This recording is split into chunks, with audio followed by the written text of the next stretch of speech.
O livro Tratado da Terra do Brasil de Pero de Magalhães Gândavo possui 2 livros, que podem ser entendidos como grandes divisões ou partes, e dentro de cada livro há subdivisões ou capítulos.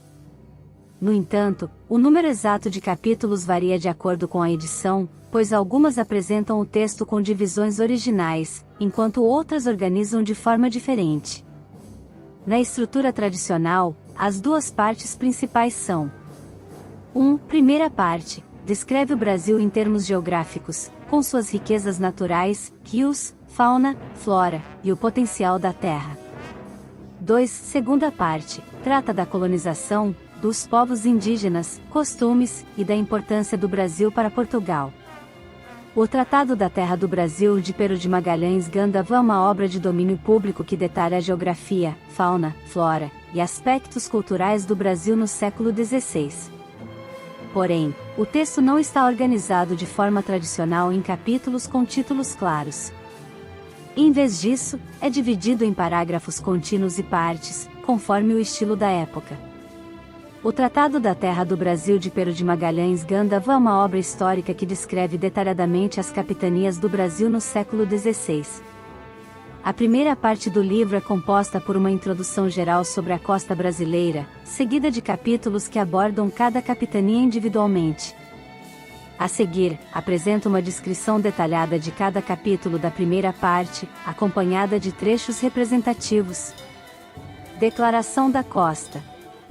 Gândavo inicia com uma visão geral da costa brasileira, destacando sua extensão e a distribuição das capitanias. Esta costa do Brasil está pela parte do ocidente, corre-se de norte e sul. Da primeira povoação até a derradeira a 350 léguas. São 8 capitanias, todas têm portos muito seguros onde podem entrar quaisquer naus por grandes que sejam. Capítulo 1. Da Capitania de Itamaracá. Este capítulo descreve a Capitania de Itamaracá, destacando sua geografia, proprietários e atividades econômicas. A povoação da primeira capitania, e mais antiga, está numa ilha que se chama Itamaracá, pegada com a terra firme, tem 3 léguas de comprido e 2 de largura. Tem 35 léguas de terra pela costa pelo norte. É de Dona Jeronima de Albuquerque, mulher que foi de Pero Lopes de Souza, na qual tem posto o capitão de sua mão. Capítulo 2. Da Capitania de Pernambuco. Gândavo destaca a prosperidade de Pernambuco, enfatizando a produção de açúcar e a presença de engenhos. A segunda capitania se chama Pernambuco, tem 50 léguas de costa. É de Duarte Coelho, o qual a povoou e fez nela engenhos de açúcar, e agora tem seu filho por herdeiro. Há nesta capitania 7 engenhos de açúcar, e pode haver até 200 vizinhos. Capítulo 3. Da Capitania da Bahia de Todos os Santos. Este capítulo aborda a Capitania da Bahia, sede do governo geral, destacando sua importância administrativa e econômica. A terceira capitania se chama Bahia de Todos os Santos, tem 50 léguas de costa. É de Francisco Pereira Coutinho. Nesta capitania está o governador-geral com agente de sua companhia. Há nela 3 engenhos de açúcar e pode haver até 300 vizinhos. Capítulo 4. Da Capitania de Ilhéus. Gândavo descreve a Capitania de Ilhéus, mencionando sua geografia e potencial para a produção de açúcar. A quarta capitania se chama Ilhéus, tem 50 léguas de costa. É de Jorge de Figueiredo Correia. Há nela um engenho de açúcar e agora se faz outro. Pode haver até 100 vizinhos. Capítulo 5. Da Capitania de Porto Seguro. Este capítulo foca na Capitania de Porto Seguro, destacando sua extensão e atividades econômicas. A quinta capitania se chama Porto Seguro, tem 50 léguas de costa. É de Pero de Campos Torinho. Há nela um engenho de açúcar e pode haver até 80 vizinhos. Capítulo 6. Da Capitania do Espírito Santo. Gândavo descreve a Capitania do Espírito Santo, mencionando sua geografia e população. A sexta capitania se chama Espírito Santo, tem 50 léguas de costa. É de Vasco Fernandes Coutinho. Há nela um engenho de açúcar e pode haver até 60 vizinhos. Capítulo 7. Da Capitania de São Vicente. Este capítulo aborda a capitania de São Vicente, destacando sua importância e número de engenhos. A 7ª capitania se chama São Vicente, tem 50 léguas de costa. É de Martim Afonso de Souza. Há nela 2 engenhos de açúcar e pode haver até 150 vizinhos. Capítulo 8º, da capitania de Santana. Gândavo finaliza com a capitania de Santana, mencionando sua extensão e população. A 8ª capitania se chama Santana, tem 50 léguas de costa. É de Pero Lopes de Souza. Há nela um engenho de açúcar e pode haver até 70 vizinhos. Esta estrutura detalhada oferece uma visão abrangente das capitanias do Brasil no período colonial, conforme descrito por Gândavo em sua obra. Fontes. A segunda parte do Tratado da Terra do Brasil de Pero de Magalhães. Gândavo concentra-se em aspectos culturais, sociais e econômicos, como os habitantes indígenas, suas práticas, costumes e crenças, além de abordar o papel da colonização portuguesa. Assim como na primeira parte, a obra não apresenta divisões rígidas em capítulos, mas pode ser organizada em seções temáticas baseadas no conteúdo apresentado. Vou estruturar a segunda parte de acordo com os principais tópicos tratados, oferecendo citações representativas e detalhadas para cada seção. Um momento enquanto organizo essa transcrição. A segunda parte do Tratado da Terra do Brasil de Pero de Magalhães. Gândavo oferece uma visão detalhada das práticas agrícolas, costumes dos habitantes e aspectos sociais da colônia no século XVI. Embora a obra não seja dividida em capítulos tradicionais, ela pode ser organizada em seções temáticas para melhor compreensão. A seguir, apresento uma descrição detalhada de cada seção, acompanhada de trechos representativos. Seção I, das fazendas da terra. Gândavo descreve as atividades econômicas e a organização das propriedades rurais no Brasil colonial. Ele destaca a importância dos escravos indígenas no cultivo das terras e na produção de bens. Os moradores desta costa do Brasil todos têm terras de sesmarias dadas e repartidas pelos capitães da terra, e a primeira coisa que pretendem alcançar, são escravos para lhes fazerem e granjearem suas roças e fazendas, porque sem eles não se podem sustentar na terra. Além disso, menciona as principais culturas e produtos explorados. As fazendas donde se consegue mais proveito são açúcares, algodões e pau do Brasil. Com isto fazem pagamentos aos mercadores que deste reino lhes levam fazenda porque o dinheiro é pouco na terra. Seção 2, dos costumes da terra. Nesta seção, o autor aborda os hábitos e modos de vida dos colonos portugueses e dos indígenas. Ele observa a adoção de práticas locais pelos europeus, como o uso de redes para dormir. A maior parte das camas do Brasil são redes, as quais armam numa casa com 2 cordas e lançam-se nelas a dormir. Este costume tomaram os índios da terra. Gândavo também destaca a generosidade e hospitalidade dos moradores. Os moradores destas capitanias tratam-se muito bem e são mais largos que a gente deste reino, assim no comer como no vestir de suas pessoas, e folgam de ajudar uns aos outros com seus escravos e favorecem muitos pobres que começam a viver na terra. Seção 3, da fertilidade da terra e abundância de mantimentos. Gândavo exalta a fertilidade do solo brasileiro e a abundância de recursos naturais, enfatizando a facilidade com que se obtém alimentos. Esta terra é de tal maneira abundante que, lançando-se o grão à terra, nasce sem se lhe dar outra lavoura. Ele também menciona a variedade de frutas e a riqueza da fauna local. Há muitas frutas, como cajus, goiabas, ananases, e outras muitas de diversas qualidades. Seção 4, dos animais e aves da terra. Nesta parte, o autor descreve a fauna brasileira, destacando a diversidade de animais e aves encontrados na região. Há nesta terra muitos animais silvestres, como veados, porcos do mato, antas, e outros muitos. Ele também faz referência às aves nativas. Há também muitas aves, como papagaios, araras, tucanos, e outras muitas de diversas cores e cantos. Seção V, dos peixes e mariscos. Gândavo relata a riqueza dos rios e mares brasileiros, enfatizando a variedade e abundância de peixes e mariscos. Os rios e mares desta terra são muito abundantes de peixes de diversas qualidades, e muito saborosos. Ele destaca a importância desses recursos para a alimentação local. Os moradores sustentam-se muito de peixe, por ser em grande quantidade e de fácil pescaria. Seção 6. Das drogas e especiarias da terra. O autor menciona as plantas medicinais e especiarias encontradas no Brasil, ressaltando seu potencial econômico. Há nesta terra muitas drogas de grande virtude, como raízes e ervas medicinais, e também especiarias de muito aroma.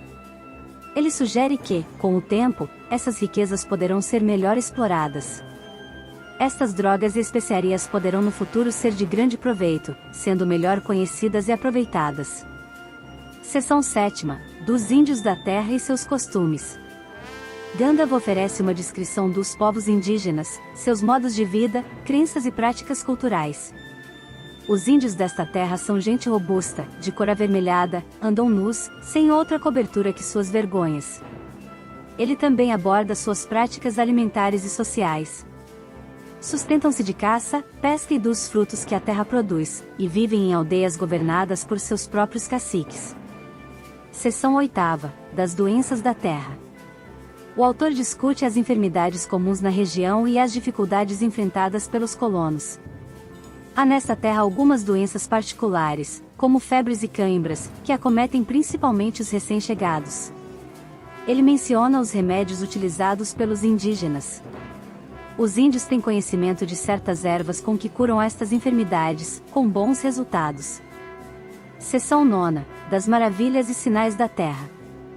Gandalf relata fenômenos naturais e curiosidades observadas no Brasil, como a existência de animais exóticos e plantas desconhecidas. Há nesta terra certas aves que imitam a voz humana. Quais as características e pontos mais importantes dessa obra? O Tratado da Terra do Brasil de Pero de Magalhães Gandalf, publicado em 1576, é uma das obras pioneiras da literatura colonial brasileira. Ela se destaca pela riqueza de detalhes e pela tentativa de descrever o Brasil do século XVI, com o objetivo de atrair colonos e promover a ocupação da colônia portuguesa. A seguir, apresento as principais características e os pontos mais importantes dessa obra. 1. Contexto histórico. A obra foi escrita em um momento em que Portugal buscava consolidar sua colonização no Brasil. Tinha como objetivo divulgar as riquezas e o potencial da terra para incentivar a vinda de colonos portugueses. É um texto apologético, ou seja, apresenta uma visão idealizada e positiva da colônia, minimizando seus desafios. 2. Estrutura da obra. Dividida em duas partes principais. A primeira parte, descrição geográfica e econômica das capitanias hereditárias, com ênfase nos recursos naturais, nos engenhos de açúcar e na organização administrativa. A segunda parte, descrição dos habitantes, seus costumes, a fauna, flora, e a vida cotidiana na colônia. 3. Características principais. A. Exaltação das riquezas naturais. Gandalf enfatiza a fertilidade do solo, a abundância de recursos naturais e a riqueza da fauna e flora. Apresenta o Brasil como uma terra promissora. Esta terra é tão abundante que, lançando-se o grão à terra, nasce sem se lhe dar outra lavoura. B. Propaganda colonizadora. A obra busca atrair imigrantes ao destacar as possibilidades econômicas, como o cultivo de açúcar, algodão e o comércio de pau-brasil. Minimiza as dificuldades enfrentadas pelos colonos, como doenças e conflitos com os indígenas. C. Visão eurocêntrica. Os indígenas são descritos de forma ambivalente, ora como selvagens e incivilizados, ora como parte da riqueza cultural do território. Exemplo de visão crítica sobre os indígenas. Os índios desta terra vivem nus, como em estado natural, sem governo nem religião. D. Relatos geográficos e econômicos. Detalha cada uma das capitanias hereditárias, seus portos, atividades econômicas e administração. Enfatiza a importância dos engenhos de açúcar como principal motor econômico. Riqueza descritiva. Gandalf descreve em detalhes a fauna e a flora do Brasil, incluindo frutas como o caju, a goiaba e o ananás, abacaxi, além de animais como papagaios e araras. É um texto que mescla narrativa informativa com elementos quase literários, destacando-se pela linguagem acessível e descritiva. 4. Pontos mais importantes. 1. Descrição das capitanias hereditárias. O fornece um panorama econômico e administrativo das capitanias, evidenciando seus potenciais e dificuldades. O importância histórica como documento para entender a organização territorial e econômica do Brasil no século XVI. 2. Valorização da terra. O exalta a riqueza natural do Brasil, destacando a fertilidade do solo, os recursos florestais e a abundância de peixes e caça. 3. Visão dos indígenas. O representa os indígenas como parte essencial da economia colonial, especialmente como mão de obra escravizada, mas os descreve de forma preconceituosa, refletindo a visão europeia da época. 4. Foco no açúcar. O açúcar é retratado como o principal produto da colônia, destacando o papel dos engenhos na economia local. 5. Finalidade propagandística. A obra funciona como uma peça de propaganda, destinada a atrair mais colonos portugueses e justificar a exploração da terra. Relevância da obra. Item é uma fonte primária essencial para historiadores e estudiosos da literatura colonial. Item oferece uma visão europeia sobre o Brasil no início da colonização, sendo um dos primeiros textos a sistematizar informações sobre a colônia. Item sua idealização do Brasil contribuiu para formar um imaginário sobre a terra como um paraíso tropical, mas também perpetuou estereótipos e preconceitos. Resumo didático para um estudante de vestibular. O Tratado da Terra do Brasil, 1576, de Pero de Magalhães Gandavo, é um dos primeiros textos a descrever o Brasil durante o período colonial. Escrito em português simples, tinha como objetivo atrair colonos para a região, promovendo o potencial da terra e minimizando seus desafios. Características principais. Item exaltação do Brasil. A obra destaca a fertilidade do solo, a abundância de recursos naturais, açúcar, algodão, pau-brasil, e a diversidade de fauna e flora. Item divisão em duas partes. 1. Primeira parte. Descreve as capitanias hereditárias, enfatizando a economia e a administração local. 2. Segunda parte. Fala sobre os indígenas, seus costumes, além de aspectos da vida cotidiana e da natureza brasileira. Item propaganda colonizadora. Apresenta o Brasil como um lugar promissor para portugueses que quisessem migrar, destacando oportunidades econômicas e minimizando conflitos ou dificuldades. Item visão eurocêntrica. Os indígenas são vistos como selvagens, mas também como fundamentais para a economia, pois eram usados como mão de obra. Importância. Item documento histórico importante para entender a colonização portuguesa. Item mostra como os europeus enxergavam o Brasil no século XVI. Item reflete a visão idealizada da colônia, típica de textos da época. Dica para o vestibular: relacione o texto com o contexto da expansão marítima portuguesa e a formação das primeiras estruturas econômicas no Brasil, como os engenhos de açúcar e a exploração do pau-brasil. Resumo para o intelectual. O Tratado da Terra do Brasil, publicado em 1576 por Pero de Magalhães Gandavo, é uma peça fundamental da literatura colonial, combinando descritivismo geográfico, propagandismo econômico e uma visão eurocêntrica sobre o Brasil do século XVI. Destinada a atrair colonos e justificar a ocupação portuguesa, a obra reflete as prioridades do projeto mercantilista e da colonização. Estrutura e conteúdo. 1. Primeira parte. O apresenta uma descrição detalhada das capitanias hereditárias, enfatizando suas potencialidades econômicas, açúcar, pau-brasil, e sua organização territorial. O açúcar emerge como o eixo da economia colonial, consolidando-se como produto de exportação para o mercado europeu. 2. Segunda parte. O explora os aspectos culturais, sociais e naturais da colônia, incluindo os costumes dos indígenas, a diversidade biológica e as práticas agrícolas. Os indígenas são retratados com um misto de exotismo e preconceito, alinhando-se ao discurso civilizatório da época. Características principais. Item exaltação da terra. A obra promove uma visão paradisíaca do Brasil, destacando sua riqueza natural e a abundância de recursos, essencial para atrair investidores e colonos. Item linguagem e estilo. Apesar da simplicidade, Gandavo utiliza uma narrativa descritiva e convincente, própria de textos didáticos e apologéticos. Item eurocentrismo. Os valores e perspectivas europeias moldam a interpretação da realidade colonial, evidenciando as tensões entre civilização e barbárie, produtividade e ociosidade. Relevância intelectual. Item é um marco da literatura de viagem e um documento histórico essencial para compreender o imaginário europeu sobre o Novo Mundo. Item aponta para o início da sistematização de um discurso colonial que justifica a exploração econômica e cultural do território e de seus habitantes. Item o tratado não é apenas um texto descritivo, é uma peça ideológica que reforça o papel do Brasil no sistema mercantilista português. Sugestão de reflexão: analise a obra à luz do discurso colonial, considerando como ela dialoga com outras narrativas contemporâneas e como antecipa os dilemas éticos e sociais da colonização. Qual melhor música clássica que melhor represente essa obra?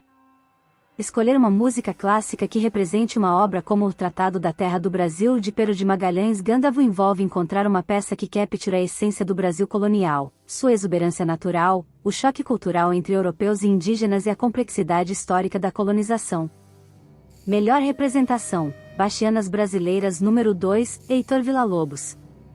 Embora Villa-Lobos seja do século XX, sua música representa brilhantemente a fusão de influências europeias com a essência brasileira, um tema muito presente no Tratado da Terra do Brasil. A segunda suíte, em especial o movimento final O Trenzinho do Caipira, evoca 1. Riquezas naturais. A música traduz, de forma vibrante e orgânica, a diversidade e a vitalidade da paisagem brasileira descritas na obra. 2. Conexão com a terra. Villa-Lobos utiliza melodias que remetem ao cotidiano brasileiro e à simplicidade do campo, resgatando o espírito das descrições de Gândavo. 3. Impacto da colonização. A peça reflete o encontro de culturas, com a influência de estilos europeus, como o bar, integrados a temas e ritmos tipicamente brasileiros. Por que Villa-Lobos é a melhor escolha? O Tratado da Terra do Brasil não apenas descreve a natureza, mas também retrata um Brasil moldado por influências europeias e pelos habitantes nativos. Villa-Lobos, em sua obra, consegue traduzir essa síntese cultural de forma musical, com raízes clássicas europeias integradas a ritmos e melodias genuinamente brasileiros. O melhor dos livros.